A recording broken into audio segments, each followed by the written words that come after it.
오늘은 우리가 확신하노라 라는 제목을 가지고 빌립보서 1장 3절부터 8절까지 말씀을 함께 살펴보도록 하겠습니다. 오늘 새해 첫날인데요. 이렇게 새해 첫날 함께 예배할 수 있어서 참 감사한 마음이 큽니다. 저는 어렸을 때 저희 어머니께서 새해 첫날이 되면 이렇게 저희들 깨웠어요. 늘 아침에 깨워서 야 가정 예배 드리자. 엄마 어저께 송구영신 예배 드렸잖아. 그래도 가정 예배 또 드려야지 첫날인데. 그때는 사실 첫날에 가정예배 드리자는 게 그렇게 반갑지만 않았던 것 같아요. 근데 돌이켜 생각해 보면 굉장히 큰 신앙의 유산이 되었던 것 같습니다. 그래서 새해 첫 시간, 첫 부분을 하나님께 드린다는 것. 지금 당장은 알 수 없지만 이것이 우리 인생의 중요한 자산이 되고 또 열매가 되는 것 같아요. 저희가 평소 같으면 이렇게 모여서 함께 예배했는데 이번에는 이렇게 함께 모이지 못하고 가정에서 예배 드리잖아요. 정말 우리 가정에서 온 가족이 모여서 이렇게 함께 하나님께 우리의 첫 시간을 드린다는 것. 그것이 얼마나 중요한 일인지 모르겠습니다. 그래서 오늘 이렇게 가정에서 예배 드리는 가정마다 하나님께서 필요한 은혜를 주시고 또 하나님께서 주시는 위로를 맛보게 하시고 또 필요한 능력을 주셔서 올 한 해 또 승리할 수 있도록 우리 가정마다 승리할 수 있도록 하나님께서 이끌 줄 믿습니다. 오늘 살펴보길 원하는 것은 먼저 3절 말씀 같이 한번 읽어볼까요? 같이 읽도록 하겠습니다. 같이 읽겠습니다. 내가 너희를 생각할 때마다 나의 하나님께 감사하며. 예, 내가는 바울이에요. 바울이고 너희는 빌립보 교인입니다. 아시다시피 오늘 우리가 함께 읽은 편지는 바울이라는 사람이 빌립보 교인들에게 쓴 편지이죠. 그리고 3절, 1장 3절이기 때문에 이게 서두부예요. 서두. 시작부예요. 근데 편지를 시작하면서 바울이 제일 처음에 말하는 게 있어요. 그건 뭘까요? 그것은 바로 감사예요. 감사. 내가 너희를 생각할 때마다 감사한다. 편지를 쓰면서 제일 처음 나오는 말이 뭐예요? 감사예요. 사실 첫 마디, 첫 인사, 첫 말은 굉장히 중요합니다. 왜냐하면 처음 나오는 말이 우리 마음에 담겨져 있는 것들을 가장 잘 담고 있기 때문이에요. 우리에게 이것이 가득 담겨져 있기 때문에 처음에 툭 쳐도 나오는 거거든요. 그런 의미에서 오늘 본문에서 우리가 알 수 있는 건 뭐냐면 바울 마음속에 감사가 가득했음을 우리가 볼 수가 있어요. 이것은 단순히 빌립보 서만의 문제가 아닙니다. 바울이 다른 교회에 보낸 편지를 쭉 한번 보세요. 그런데 늘 그 편지에 나오는 표현 중에 하나가 뭐냐면 감사예요. 감사. 내가 감사한다. 그런데 사실 우리가 이 편지를 쓰게 된 배경을 좀 알게 되면 이것이 참 쉬운 일은 아니다라는 생각을 우리가 하게 됩니다. 왜냐하면 바울이 지금 어디서 편지를 쓰냐면 감옥에서 써요. 여러분 감옥에서 여러분들 편지 쓴다고 생각해 보십시오. 여러분이 정말 감옥에 갇혀 있다고 생각해 보세요. 정말 여러분 삶 가운데 감사할 일이 많겠습니까? 특별히 바울이 이 편지를 언제 썼냐면 사형수로 감옥에 갇혀 있을 때였어요. 그리고 바울이 직감했어요. 이제 내가 곧 죽는구나. 우리가 이 겨울이 지나고 나면 봄이 되기 전에 내가 죽겠구나 라는 생각들이 있었어요. 죽음을 얼마 남겨두지 않은 사형수, 감옥에 갇혀 있는 바울. 그가 뭐라고 이야기하는 거야? 첫 마디가 감사예요. 감사. 사실 쉬운 일이 아니죠. 그럼에도 불구하고 바울은 뭘 하는 거예요? 감사하자라고 이야기하는 겁니다. 참 오늘 보면 우리가 알 수 있는 건 뭐냐면 바울이 될 수 있었던 비결이 뭐냐? 그건 감사예요. 그가 정말 감옥에 갇혀서도 정말 용기를 잃지 않고 감옥에 갇혀서도 정말 편지를 쓰며 성도들을 격려하고 감옥에 갇혀서도 정말 늘 흔들리지 않고 있었던 근본적인 이유가 뭐냐면 감사예요. 감사. 우리가 정말 바울에게 배울 수 있는 것은 뭐냐면 감사입니다. 특별히 바울은 정말 감사할 수 없는 상황 속에서도 감사를 선택할 수도 있었고 그래서 감사할 수 있었던 거예요. 바라기는 우리 다음의 식구들이 정말 2021년도 새해가 밝았잖아요. 올 한 해 좀 감사의 삶을 살았으면 좋겠어요. 정말 오늘 첫날인데 여러분 가족끼리 모였잖아요. 같이 예배 드릴 거잖아요. 그리고 우리가 식사할 거잖아요. 식사할 때 좀 감사에 대해서 서로 나눠봤으면 좋겠어요. 작년 한 해 감사했던 게 뭐냐에 대해서 나누고 또 서로에게 대해서 감사했던 것들에 대해서 한번 이야기해 봤으면 좋겠어요. 그래서 우리가 감사가 우리의 삶 가운데 넘쳤으면 좋겠습니다. 여러분 혹시 NK세포라고 들어보셨어요? NK세포? 이 세포는 백혈구의 일종이에요. 그래서 이 NK세포는 뭐냐면 바이러스나 암에 감염된 이런 세포가 있잖아요. 이 세포를 공격하는 역할을 하는 세포예요. 그래서 우리 체내에 NK세포가 많으면 뭐가 되겠어요? 암이나 어떤 나쁜 바이러스가 들어와도 잘 이겨낼 수 있겠죠. 그래서 이 NK 세포가 굉장히 중요하다고 의학자들은 많은 이야기를 합니다. 그런데 MD 앤더슨이라는 회사의 기관에 김희선 박사가 쓴 중앙일보에 기고한 글을 봤어요. 그 글에 이런 글이 있더라고요. 우리 몸에서 암세포를 잡아먹는 대표적인 면역세포가 자연살해 세포, NK 세포다. 이게 많으면 암 치료가 잘 되고 암에도 걸리지 않는다. 여러 사람을 대상으로 이 세포의 수치를 조사했더니 교회 성가대 찬양대원들은 일반인보다 그 수치가 1000배 높게 나와 나도 놀란 적이 있다. 기쁨을 노래하고 감사 기도하고 인생을 밝게 사는 사람이 암에 대한 저항력이 높은 것이다. 이는 이제 의학계의 정설이 됐다. 이 사람이 뭐라고 얘기하는 거예요? NK세포에 대해서 막 조사를 해보다 보니까 성가대원들이 일반인보다 1000배가 높다는 거예요. 그럼 왜 높냐? 했더니만 이 사람들이 뭐란 거예요? 기쁨을 노래하고 항상 감사하는 삶을 살더라는 거예요. 그러다 보니까 이 NK세포가 늘어난다는 거죠.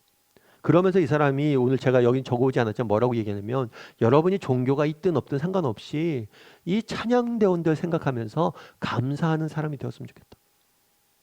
참 이게 일반 신문, 교회 신문에 실린 게 일반 신문에 실린 거예요. 제가 참 마음에 와닿았어요.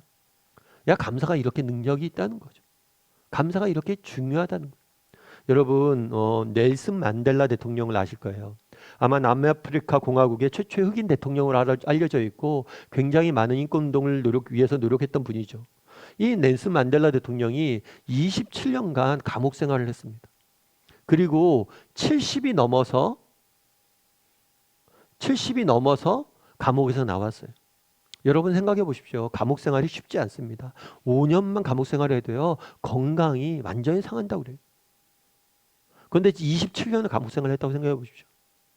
그런데도 감옥 생활하고 그 나이가 고령에 나왔음에도 불구하고 너무 건강하게 활동하는 거예요. 그래서 물었어요. 아니 어떻게 그렇게 건강을 지킬 수 있었냐? 비결이 뭐냐? 그랬더니 넬슨 만델라 대통령이 뭐라고 얘기냐면 나는 감옥에서 하나님께 늘 감사했습니다.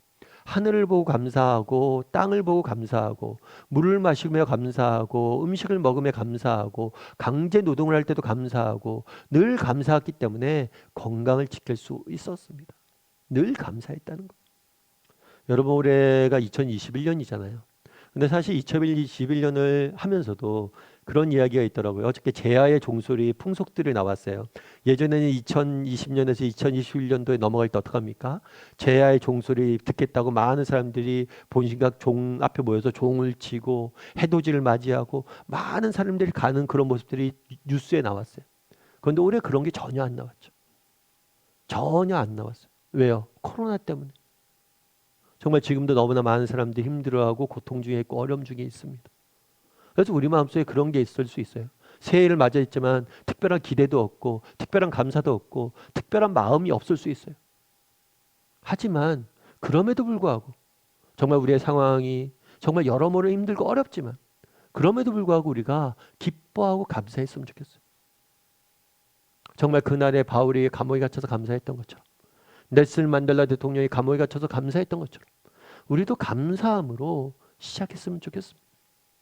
왜냐하면 우리가 감사할 수 있을 때 정말 이 어려운 형편에도 이겨낼 수 있는 힘이 있기 때문에 특별히 교회가 기독교가 말하는 감사와 세상이 말하는 감사의 차이는 뭐냐면 세상도 감사의 중요성을 이야기합니다.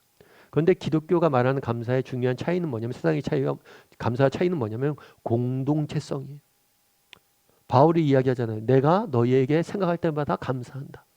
첫 마디가 뭐냐면 빌립보 교인들의 감사를 표현하는 거예요. 우리가 서로에 대해서 정말 하나님께 감사하고 서로에 대해서 감사를 표현할 수 있었으면 좋겠어요.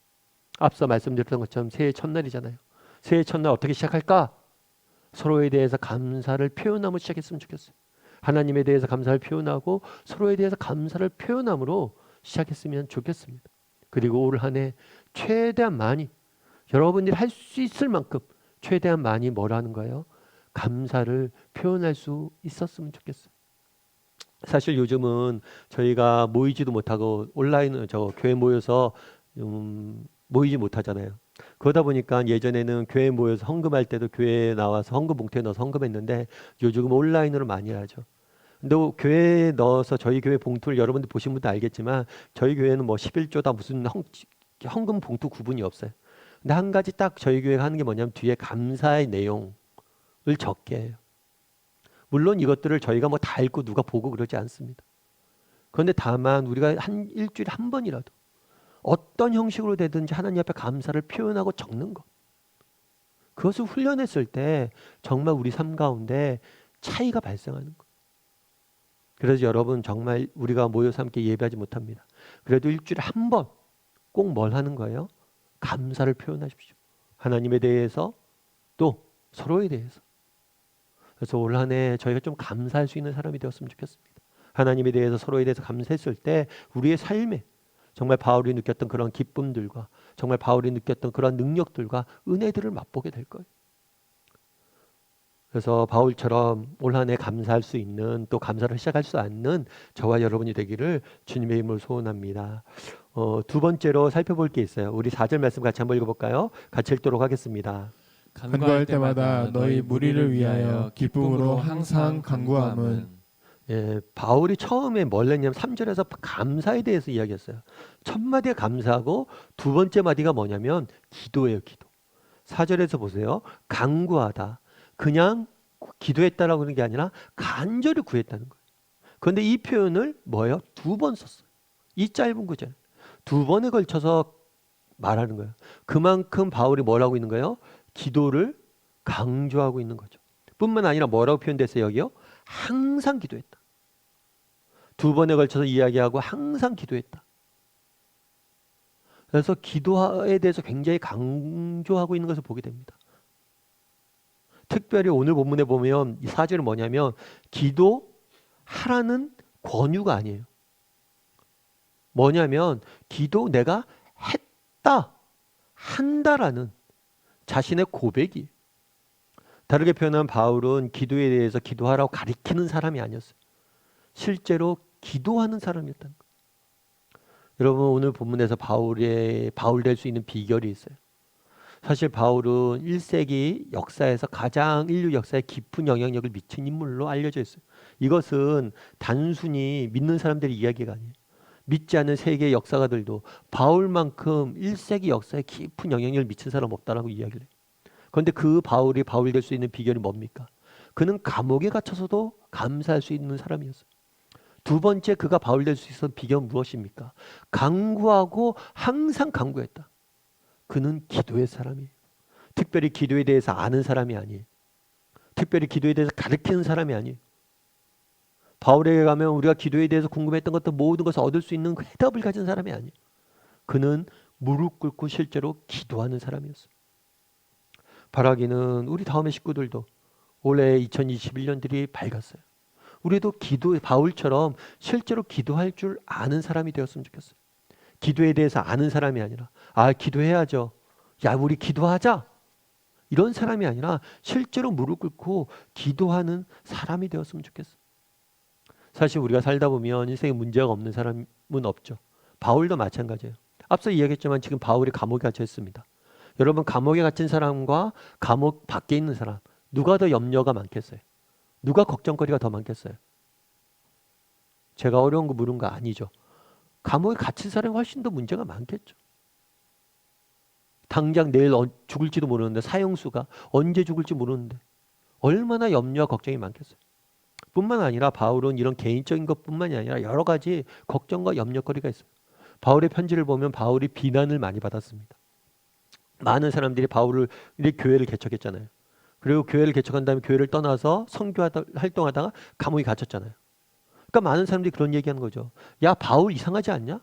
야 정말 하나님을 위해서 열심히 살았고 하나님이 정말 지명한 사도라면 하나님을 위해서 저렇게 열심히 사는데 왜 감옥에 갇혀? 저렇게 예수 열심히 믿었다고 자기 말로는 하는데 왜 감옥에 갇혀? 왜 하나님 그냥 두셔? 쟤 문제 있는 거 아니야? 우리도 마찬가지잖아. 정말 너 예수 믿는다고 그러는데 왜 니네 집안이 그러냐? 우리 집안 내에서 나 혼자 예수 믿어요. 야 너 예수 믿으면 잘 돼야지 왜 그래? 바울은 그런 비난을 엄청 받고 있었어요. 뿐만 아니라 바울이 개척했던 빌립보 교회를 비롯한 많은 교회들이 여러 가지 교회 내 문제들이 있었어요. 바울은 개인적으로 힘들고 어려운 문제들이 많았습니다. 뿐만 아니라 자기가 사역했던 그 교회들 역시도 문제가 있어서 이렇게 편지를 쓰는 거예요. 다르게 표현하면 바울이 얼마나 인생에 문제가 많겠어요. 그럼에도 불구하고 바울이 뭐라고 오늘 이야기하는 거예요? 4절을 보면 간구할 때마다 너희 무리를 위해서 뭐 어떻게? 기쁨으로 간구했다. 감옥에 있는데 기쁨이 넘쳤다는 거예요. 특별히 오늘 우리가 함께 읽은 빌립보서는 어떻게 알려져 있냐면 기쁨의 서신으로 알려져 있어요. 그래서 자기가 기뻐한다는 말이 차고 넘쳐. 그런데 어떻게 이렇게 기뻐할 수 있냐는 거예요. 감옥에 갇힌 사람. 이렇게 문제가 많은데 비결은 하나예요. 뭐예요? 기도할 수 있었기 때문에.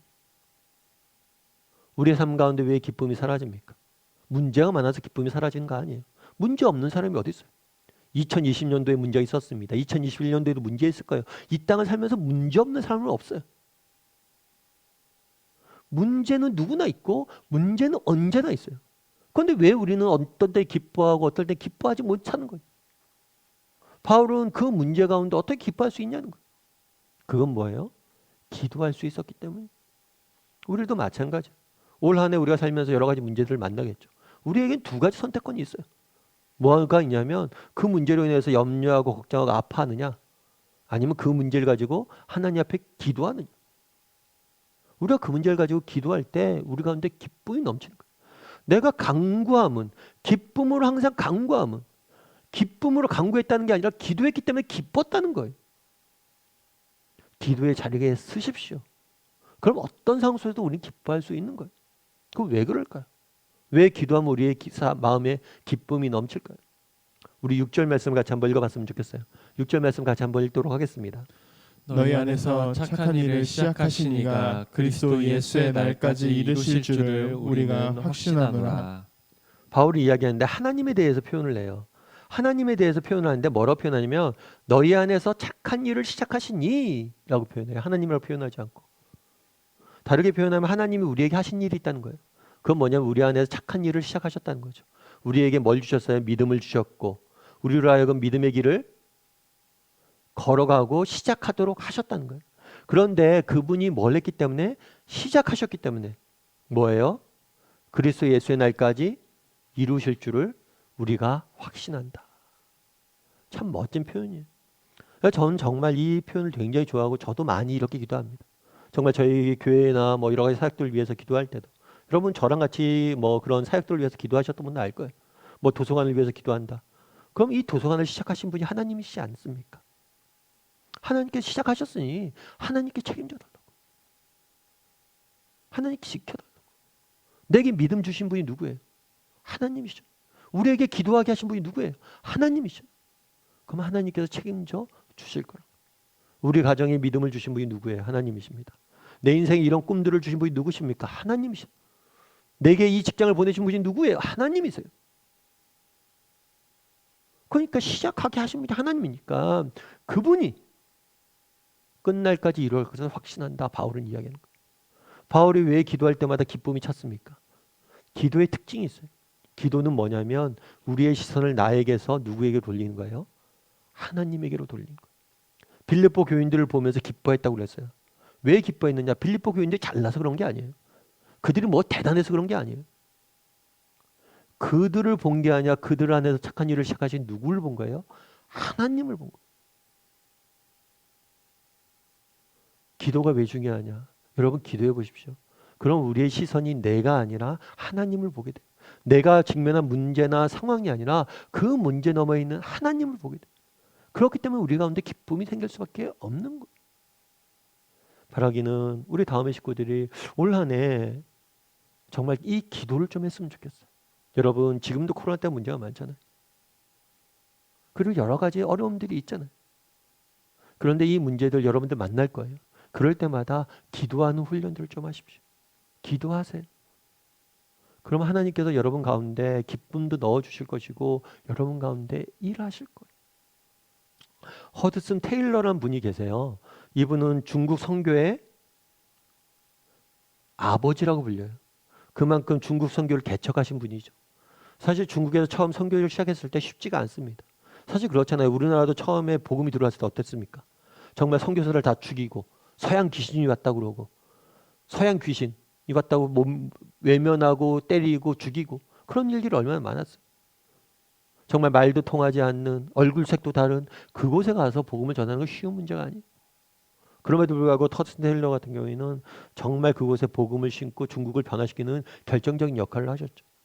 그럼 어떻게 이렇게 허드슨 테일러가 열정적으로 사역할 수 있느냐? 그 비결은 기도에 있었다고 그 아들은 이야기해요. 그래서 아들이 쓴 회고록에 보면 그런 표현이 있어요. 만약 우리 아버지가 기도하지 않았다면 중국에는 태양이 뜨지 않았을 것이다. 정말 중국을 위해서 정말 너무 열심히 기도하는 그 아버지의 모습을 본 거예요. 그런데 허드슨 테일러가 이렇게 기도하게 된 배경이 있어요. 그건 뭐냐면 허드슨 테일러가 처음에 선교지로 갔어요. 선교 사역을 열심히 했어요. 나름 열매도 맺고 하지만 그래도 어렵잖아요. 어려운데 한 번은 사고를 당했어요. 척추를 다친 거예요. 그리고 병원 신세를 몇 달 동안 지게 된 거예요. 여러분 생각해 보십시오. 정말 먼 이민, 먼 나라에 정말 꿈을 갖고 하나님에게 내 인생을 드리겠다고 왔어요. 그럼 일이 잘 돼야 되잖아요. 하나님 도우셔야 되잖아요. 그런데 허리를 다친 거예요. 꼼짝달싹도 못한 거예요. 이제 교회를 개척했는데 자기가 교회를 비우면 사람들이 다 떠나갈 것 같고 그 마음에 원망도 들고 그 마음에 정말 좌절도 느끼고 모든 걸 포기하고 싶은 마음도 느꼈다고 그러더라고요. 그런데 허리를 다쳐서 하루 종일 누워있으니까 할 수 있는 게 아무것도 없어요. 그러니까 뭘 했냐면 기도밖에 못했어요. 그러다가 이제 의사의 치료를 받고 또 시간이 흘러서 병이 나았어요. 정상적으로 됐죠. 그래서 염려가 되고 걱정이 돼서 다시 사역지를 간 거예요. 그런데 자기의 염려와 걱정이 아무 쓸모가 없었다는 걸 알았어요. 오히려 허드슨 테일러가 자리를 비우자 본국에서 18명이나 되는 선교사 자원들이 들어온 거예요. 오히려 걱정되고 염려되고. 그래서 더 많은 일들이 이루어진 거예요. 그러니까 자기가 자리를 비우면 안 될 줄 알았는데 훨씬 더 그 기간 동안에 많은 일들을 이루었던 거예요. 그래서 허드슨 테일러가 유명한 얘기를 합니다. 우리가 기도할 때, 우리가 일할 때 우리가 일하지만 우리가 기도할 때 하나님이 일하신다. 정말 기도할 때 하나님이 일하신다는 거예요. 우리도 이런 은혜들을 좀 맛봤으면 좋겠어요. 사실 염려들이 많아요. 뭐 교회도 그렇고 교회 우리 이렇게 모이지 못하면 교회가 사라지는 거 아니에요? 이러다 보면 이제 나중에 어떻게 돼요? 다 기독교를 다 떠나는 거 아니에요? 아니에요. 우리가 일하지 않아도 우리가 기도할 수 있잖아요. 정말 각자의 처소에서 기도하고 정말 교회를 위해서 이 땅을 위해서 정말 삶의 자리에서 기도했을 때 하나님이 일하세요. 올 한 해 여러분 기도를 해야지. 바울 아까 처음에서도 얘기했죠. 바울은 기도에 대해서 알거나 가르친 사람이 아니라 실제로 기도하는 사람이 되겠다. 여러분 올 한 해 기도해야지 라고 결심하는 사람이 되지 마시고 기도가 중요해 라고 말하는 사람이 되지 마시고 뭘 하는 사람이 되세요? 실제로 기도하는 사람이 됐으면 좋겠어요. 저도 그래요. 저도 오래 다녔지만 내가 진짜 더 기도해야겠다. 정말 더 열심히 기도하는 사람이 되야겠다. 바라기는 우리 다음의 식구들이 올 한 해 첫 번째로 바울이 그랬던 것이 감사하는 사람이 되었으면 좋겠어요. 그리고 두 번째로 기도할 줄 아는 사람이 되었으면 좋겠습니다. 정말 우리가 기도할 줄 알 때 하나님께서 우리의 삶 가운데 기쁨을 넘치게 하실 거예요. 그리고 우리의 삶을 지켜주실 거예요. 왜요? 그분이 일하시잖아요. 정말 기도가 주는 기쁨과 기도가 주는 은혜를 맛보는 저와 여러분이 되기를 주님의 이름으로 소원합니다. 마지막으로 우리 5절 말씀 같이 한번 읽어봤으면 좋겠습니다. 같이 읽도록 하겠습니다. 너희가 첫날부터 이제까지 복음을 위한 일에 참여하고 있기 때문이라. 바울이 3절에서 이렇게 얘기하잖아요. 처음에 감사한다. 너희를 생각할 때마다 감사한다 라고 이야기하고 내가 너희를 위해서 기도한다 라고 4절에서 이야기해요. 그리고 다시 5절에서 뭐라 하냐면 너희에게 감사했던 이유에 대해 설명을 해요. 감사의 이유가 뭐냐면 너희가 첫날부터 이제까지 복음을 위한 일에 참여하고 있기 때문이다. 그래서 여러분들이 사도행전을 우리가 함께 배웠지만 사도행전 쭉 보다 보면 빌립보 교회가 개척된 다음에 빌립보 교회는 자기들 교회들만 신경 쓰지 않습니다. 빌립보 교회는 바울에게 후원했을 뿐만 아니라 예루살렘 교회도 돕고 다른 교회들 돕고 정말 하나님의 교회를 세워가는 일에 많이 헌신하게 돼요. 그 부분에 대해서 감사를 표현하는 거예요. 그런데 재밌는 것은 저는 오늘 본문에서 제 마음에 와닿았던 표현은 뭐냐면 이 참여라는 단어예요. 참여. 복음을 위한 일에 참여하고 있다. 그래서 바울의 감사의 중요한 제목 중에 하나는 뭐냐면 이 빌립보 교인들이 영적으로 성장하고 성숙해서 하나님의 일에 동참했다는 것. 그것에 대해서 굉장히 감사하고 있음을 우리는 알게 되는 거예요. 특별히 오늘 본문에 뭐라고 표현됐어요? 복음을 위한 일에 참여. 바라기는 참 우리도 이 복음을 위한 일에 참여라고 되어 있는데 이 복음이 뭐예요? 복음의 특징이 뭐냐면 이 참여예요. 참여. 그리고 오늘 본문에 보면 7절에 또 이렇게 되어 있어요. 같이 한번 읽어볼까요? 같이 읽겠습니다. 내가 너희 무리를 위하여 이와 같이 생각하는 것이 마땅하니 이는 너희가 내 마음에 있음이며 나의 매임과 복음을 변명함과 확정함에 너희가 다 나와 함께 은혜에 참여한 자가 됨이라. 여기서는 은혜에 참여한 자가 됐다라고 표현되어 있어요. 은혜에 뭘 했다고요? 참여했다. 복음에 참여하고 은혜에 참여하고 참여했다는 표현을 써요. 다르게 표현하면 복음과 은혜의 특징은 이 참여예요. 정말 복음이 뭔지를 아는 사람, 정말 하나님의 은혜를 맛본 사람, 이런 사람들은 뭘 하는 거예요? 은혜에 참여하게 돼요. 다르게 표현하면 은혜 복음을 맛본 사람들은 복음을 뭐 하는 거예요? 나누는 거죠. 은혜를 맛본 사람들은 당연히 뭘 하게 되는 거예요? 은혜를 나눌 수밖에 없는 거예요. 특별히 오늘 본문의 7절에 보면 나의 매임과 복음을 위한 복음을 변명함과 확정함에 나의 매임, 바울은 자신의 매임조차도 감옥에 갇힌 환경, 상황조차도 오히려 복음 증거에 중요한 수단이 된다고 믿었어요. 그렇기 때문에 이 매임조차도 복음을 위한 일, 은혜를 나누는 일을 참여하는 과정이라고 여겼던 거예요. 그래서 이것들로 인해서 감사하자 말하는 거예요.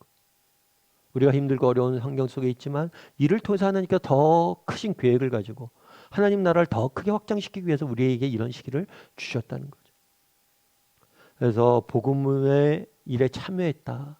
그걸로 인해서 우리가 감사하자라고 이야기를 하고 있는데 참 저희도 그런 마음이 있습니다. 우리도 마찬가지예요. 2021년도 새해가 밝았잖아요. 우리도 먼저 감사했으면 좋겠어요. 기도했으면 좋겠어요. 그리고 또 한 가지 올 한 해 우리가 그런 계획들을 좀 세웠으면 좋겠어요. 아, 내가 은혜에 참여한 자가 돼야지. 복음에 참여한 자가 돼야지. 은혜와 복음을 맛보고 그것을 나누는 사람이 돼야지 라는 생각들을 좀 했으면 좋겠어요. 제가 최근에 여러분 제주도에 돈가스 집 아세요? 유명한 돈가스 집 있다고 그러더라고요. 연돈이라는 돈가스 집이 있대요. 여기 간판이 보이진 못하겠는데 연돈이라는 돈가스 집이 있는데 이 돈가스 집에 사람들이 줄 서서 막 이렇게 먹는다고 그러더라고요. 그래서 제가 아는 이제 저희 후배 교육자도 갔다 왔어요. 연돈을 갔다 와서 야 어떠냐? 그렇게 사람들 줄 많이 서서 보냐? 목사님 진짜 줄 많이 서서 본다고. 줄 많이 서서 먹는다고. 심지어 그런 게 있대요. 어떤 게 있냐면 텐트까지 빌려준대요. 밤새 줄 서서 기다렸다가 그걸 먹는 거예요. 그러다 보니까 밤에 줄 서서 기다리고 있는 사람들 위해서 텐트까지 빌려준대요. 그러면 돈가스 하나 먹으려고 뭘 하는 거예요? 텐트 빌리고 밤새 줄 서서 먹는 거죠. 그래서 제가 물어봤어요. 먹었냐? 그래갖고 너는 그래갖고 먹었다고 그러더라고요. 그래 그럼 맛있냐? 도대체 이게 맛있냐? 맛있다고 그러더라고요. 뭔가 다르대요. 그런데 제가 그 얘기를 들으면서 다르겠죠. 그게 그렇게 정성을 들여서 먹었는데 맛없으면 되겠습니까? 그건 맛없으면 자기 손해잖아요. 그러니까 그렇게 정성을 들이면 맛 없을 수가 없어요. 맛있어야 돼요. 그렇게 정성을 들였는데. 그런데 제가 그 연돈 이야기를 쭉 그 후배랑 하면서 그런 생각이 됐어요. 이게 복음이 그런 것 같아요. 영적인 게 그런 것 같아요. 여러분 정성을 들이면 맛 없을 수가 없어요. 우리 예배도 그렇잖아요. 정말 예배 시간 맞춰서 그때 일어나서 예배 드리는 것과 정말 내가 미리 준비해서 정말 10분이라도 먼저 기도하고 예배 드리는 건 전혀 다릅니다. 정성을 들인 만큼 은혜 받게 돼 있는 거예요. 이 영적인 말 똑같아요. 그리고 또 그런 생각이 들었어요. 진짜 이게 맛있는지 맛없는지 모르겠어요. 저는. 그러니까 맛있다고 하니까. 근데 맛있다고 하니까 뭐예요? 내가 맛있으니까 뭐예요? 만난 사람마다 자랑하는 거예요. 나 밤새 줄 서서 먹었다. 정말 우리가 은혜를 받고 복음을 맛본다면 우리도 나누는 사람이 돼야죠. 그게 참여하게 돼 있는 거예요. 올 한 해 우리 2021년도 새해잖아요. 세 가지 제가 말씀드렸어요. 먼저 감사했으면 좋겠다. 그리고 기도했으면 좋겠다. 그리고 올 한 해 복음에 참여한 사람이 되자. 은혜에 참여한 사람이 되자. 그럼 어떻게 은혜에 참여합니까? 복음에 참여합니까? 여러분들 올 한 해 계획 여러분들 세웠잖아요. 앞으로 세울 거잖아요. 세울 때 뭐 학교에서의 계획, 뭐 직장에서의 계획, 뭐 개인적인 계획, 뭐 세울 거예요. 그런데 영적인 계획도 세우십시오. 내가 어떻게 올 한 해 이런 것들에 영적으로 참여하고 싶다. 영적으로 내가 성장하고 싶고 하나님 일에 참여하고 싶다. 그리고 그것들을 실천하는 계획들을 세우십시오. 참 지난 1년 동안 저희가 뭐 연말에 그런 거 했잖아요. 저희가 교회 소식지 만들어서 나눴는데 작년 1년들 쭉 제가 정리하면서 참 코로나위에서 많이 힘들었잖아요. 그럼에도 불구하고 감사했던 건 뭐냐면 코로나로 인해서 힘들었지만 우리가 이웃을 섬기는 일들은 계속해서 해왔던 것 같아요. 부득이하게 못 가는 것들은 못 갔지만 그래도 우리가 놓치지 않고 섬겨야 될 것을 섬겼고 또 우리가 그동안 섬기지 못했던 것들을 섬기고 그래도 우리가 다 모이지도 못하고 너무나 많이 힘든 시간이 있었지만 이웃을 섬기는 일은 우리가 더 많이 했구나. 그래서 참 감사하더라고요. 그래서 여러분들 올 한 해 많이 힘들 거예요. 어쩌면 코로나가 빨리 종식이 안 될 테니까. 그럼에도 불구하고 올 한 해 뭘 하시길 원합니까? 은혜에 참여한 사람 되었으면 좋겠어요. 더 하나님 앞에 가까이 나가는 사람들이 되었으면 좋겠고 우리가 받은 사랑을 또 내 주변의 사람들에게 또 교회 공동체를 통해서 전하는 일에 함께하는 사람이 되기를 주님의 이름으로 소원합니다.